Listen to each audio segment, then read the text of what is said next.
Hola mis queridos amigos, nuevamente con ustedes, su doctor Tigre, el que ronca en esta negra noche neoliberal latinoamericana, sudamericana, ecuatoriana, un consejero de internautas y productor de contenidos para YouTube que dice saber más por lo que aprendió en los campos de la Amazonía, los Andes y la costa del Pacífico como médico que por ninguna otra razón. Hoy hablaremos acerca de lo que está ocurriendo ya en el día 23 de la ley de ayuda humanitaria y el día 23 del último año de Lenín Moreno, que nos da también una lección. La lección de hoy día es una lección de psicología política, es cómo, para poder, vamos a tratar de entender cómo se logró encandelillar a Rafael Correa y Jorge Glass y a sus espaldas fraguar una traición y una ola de corrupción que se repartió el país y de la que todos somos ahora víctimas y que se ha puesto en alto relieve con esta pandemia del COVID, que nuevamente ya estamos en el día 23 de la apertura, pero que ahora se ha prolongado 2 meses más en semáforo amarillo, se podría decir, para todo el país, especialmente para Quito, que tiene completamente llenas todas las camas de cuidados intensivos y las camas hospitalarias para pacientes con el COVID. La intención de esta charla es demostrarles a ustedes que el último año después del terremoto, el terremoto en sí y la gran inauguración de obras que se produjo,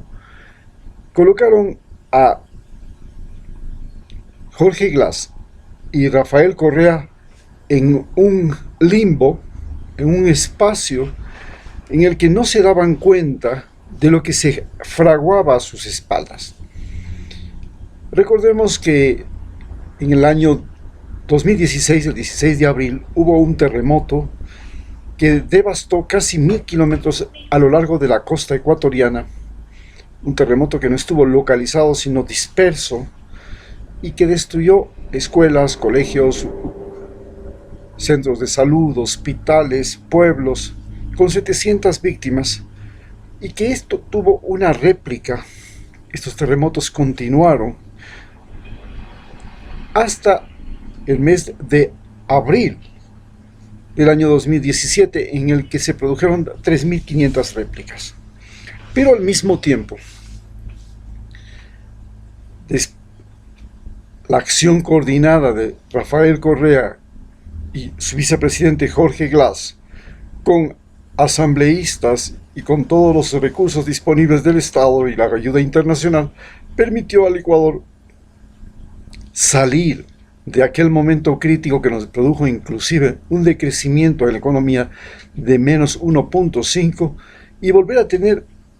2.3 de crecimiento, es decir, habíamos logrado prácticamente casi un 4% de crecimiento como reacción rebote, podríamos decir, a lo que fue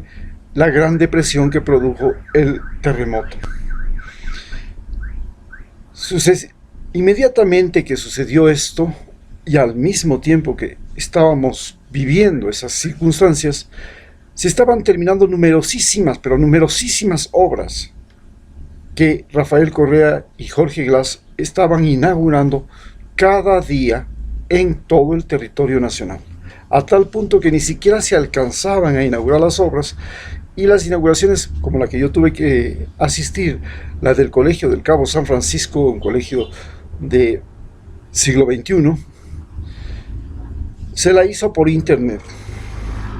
Se inauguró en la zona donde yo trabajaba, la zona del terremoto, el puente entre Muisne, la isla de Muisne, y el relleno, que nunca se pensó fuese posible y terminó siendo ahora uno de los más grandes atractivos turísticos de la isla. Se inauguraron las casas construidas para los damnificados del terremoto de Muisne, que estamos hablando de 1.200 familias que recibieron solo en Muisne casas, no solamente en las urbanizaciones que se crearon, sino que muchas de ellas fueron reparadas después del terremoto y se construyeron casas con tecnologías nuevas como la de Kinge, que se construían en un solo día y eran con unas láminas especiales traídas desde China que incluían un espumaflex revertido de acero y de fibra y de plástico que permitían inclusive lavar las casas. Unos avances extraordinarios en la construcción, la tecnología de construcción, que nos ayudaron a ser optimistas respecto a lo que podría pasar en el año 2017, al año siguiente, en que habrían elecciones. Mientras eso sucedía, Alianza País, que en ese momento estaba presidida por Dolly Solís, buscaba cómo financiar la campaña electoral y para lo cual comenzó a reunir a los posibles candidatos que, a diferencia de las veces anteriores, ya eran seleccionados entre los que podían aportar con mayor cantidad de dinero. También a espaldas de Rafael Correa y de Jorge Glass se amañaban alianzas con partidos que podían ayudarles a ganar las elecciones, porque eran absolutamente conscientes en Quito, en la sede de Alianza País, que la figura de Lenín Moreno no era la que podía ganar las elecciones. Y la razón fundamental era su discapacidad física, su falta de carisma. No era una persona atractiva. Recordemos que cada vez que habían sabatinas y le tocaban a él presentarse en esas sabatinas, la gente simplemente abandonaba el escenario. Era un individuo desagradable desde el punto de vista del carisma político. Y detrás de ellos, Baroja, el prefecto de Pichincha, el exalcalde de Quito, Barrera, todos estos que son la parte de la Flaxo, los intelectuales que se llaman los intelectuales de comida gourmet, los revolucionarios de comida gourmet, ya no son de cafetín, son de comida gourmet, que están afincados en las universidades como la San Francisco, la Universidad Simón Bolívar, la Flaxo, la Católica, SEC, UDLA, todos estos intelectuales de izquierda que se creían sentir intermedios entre la plutocracia y al mismo tiempo la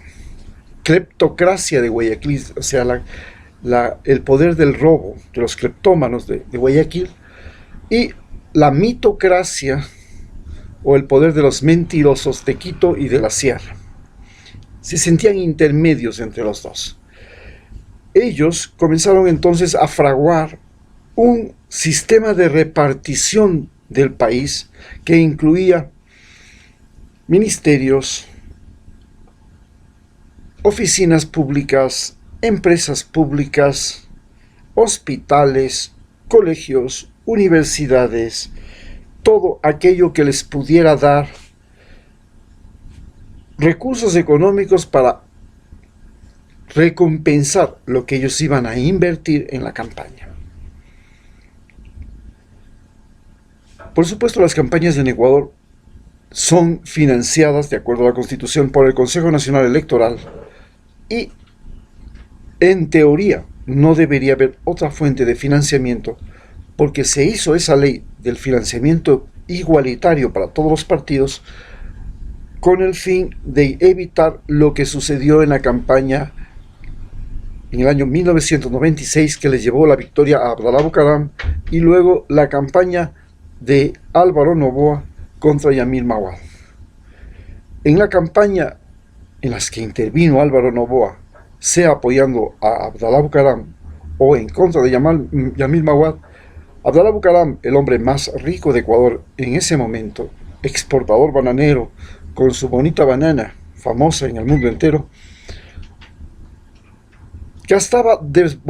cantidades increíbles de dinero en las campañas electorales y en regalitos a la población, que iban desde harina, sal y muchas otras cositas con las que conseguía el voto y conglomerar masas humanas para que asistieran a su campaña presidencial como que eran simpatizantes, cuando en realidad eran gente que iban a mendigar la libra de sal o la libra de harina que él regalaba. Para evitar esta compra de votos, se creó una ley en la Constitución del 2008 que prohibía esto, pero se dejó una pequeña brecha. El Estado financiaría únicamente lo que eran las publicidades en los medios y en la publicidad impresa. Es decir, todo lo que se iba a pegar en las paredes, todo lo que se iba a publicar en los diarios, lo que se iba a decir en las radios, lo que se iba a decir en la televisión, eso sería financiado por el gobierno, por el Tribunal Supremo Electoral, Consejo Nacional Electoral, mediante una distribución igualitaria de recursos entre todos los candidatos que habían sido inscritos y aceptados para participar en esa contienda. Pero no se hacía lo mismo con el costo de las marchas, el costo de las movilizaciones, el costo de la camisetita, el costo de la gorrita, el costo de la banderita. Eso no estaba incluido y se permitía que haya este pequeño exceso, esta pequeña posibilidad, lo que le permitió a Guillermo Lasso sacar un folleto en el que publicaba y decía: creando oportunidades. Se declaraba que era un consejero que le publicaba un libro, como alguna vez lo hizo Dale Carnegie, de superación personal. Y este folletito de superación personal al mismo tiempo escondía una campaña publicitaria para su elección y le preparaba como candidato para las elecciones. Y lo hizo durante un año, presentándose además en los medios de comunicación como un consejero social, uno de estos, como Dale Carnegie, individuos que promueven la autosuperación. Cuando vieron eso, había pasado un año, decidieron combatir esta campaña a través de otra campaña de recolección de fondos y comenzaron a rifar todo el Estado ecuatoriano para conseguir los que quieren poner su dinero para la campaña de Lenín Moreno. Y es así como Lenín Moreno entonces se vincula con Abdalá Bucaram, que pone parte del fondo de la campaña. También se vincula con todos los partidos, con todos los asambleístas que ahora están, los llamados asambleístas traidores, que pusieron plata para la campaña.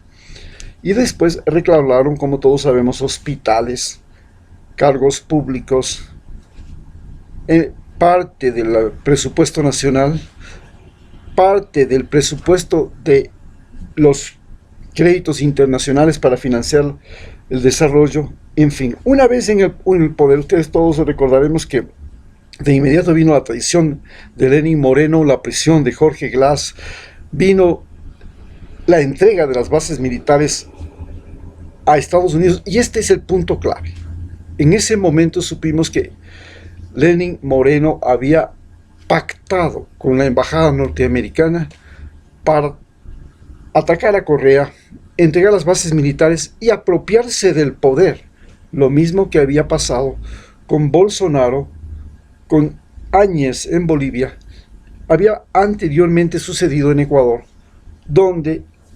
la embajada norteamericana consigue, gracias a la acción al gobierno de Lenín Moreno, primero bases militares, segundo, despedazar a UNASUR, tercero, conseguir que PROSUR respalde de todos los presidentes de América Latina. Solo 2 presidentes respaldaron una invasión militar a Venezuela: Ecuador y Colombia. Todos los demás presidentes del mismo PROSUR dijeron no. y solo por eso no hubo invasión. Sin embargo, para que ustedes vean ya la incidencia que hubo directamente de Donald Trump en el gobierno ecuatoriano con Mike Pompeo a la cabeza, seguido por supuesto de la salida de Julian Assange, que ahora es un héroe mundial y es el hombre que lo delata con los Sina Papers, y luego de eso viene las protestas, las medidas económicas, las protestas indígenas, y le cae encima el COVID. Una vez que le cae el COVID, vienen los muertos. Con los muertos viene Abdallah Bucaram. Abdallah Bucaram destapa la olla del reparto de los hospitales, y después del reparto de los hospitales descubrimos que no se habían repartido solo los hospitales, se habían repartido cargos públicos, se habían repartido empresas públicas, habían estado la privatización del CNT, la privatización de Petroecuador, de todo lo que podía estar en su mano, era parte del botín político, y ahora nosotros estamos viéndolo con nuestros propios ojos y nos enfrentamos al problema de las próximas elecciones, donde evidentemente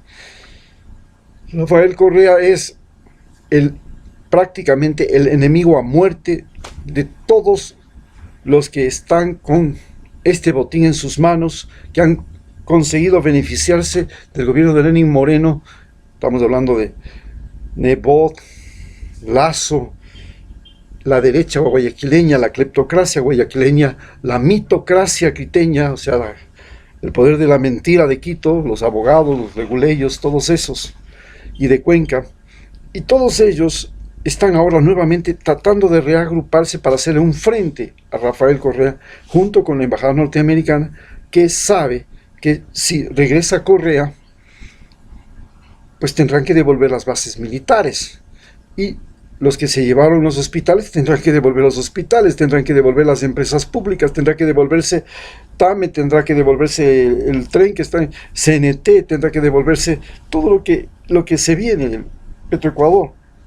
Hay un apuro, la intención expresa de prolongar las elecciones, no porque ha llegado el COVID y necesitamos más tiempo, no, es que no les dio tiempo para robar y necesitan más tiempo para terminar con la repartición. Es por eso que se quiere prolongar las elecciones. Muchas gracias.